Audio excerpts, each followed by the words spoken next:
Baada ya baraka, basi Baba Askofu Mkuu pale nje atakata keki kama ishara ya shukrani kwa Mungu kwa mwaka 2025 na kuomba baraka ya Mwenyezi Mungu kwa mwaka 2026.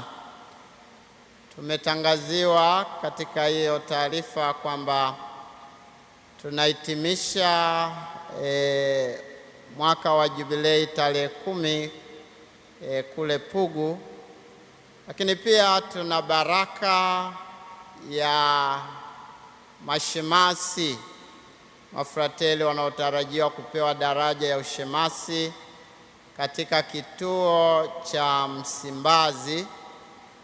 Ibada itakuwa saa 3 kamili asubuhi Jumamosi wiki hii tarehe 3, na tarehe 2 kesho kutwa kutakuwa na masifu ya jioni hapa kanisa kuu, ambapo katika masifu hayo mafrateli hao 12 watakiri imani, kuweka kiapo cha useja na kuweka kiapo cha kutunza watoto na walio katika mazingira hatarishi, protection of children and vulnerable people.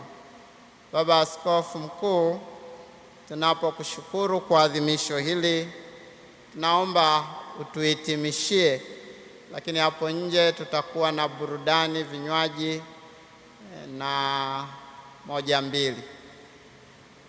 Karibu Baba Askofu Mkuu.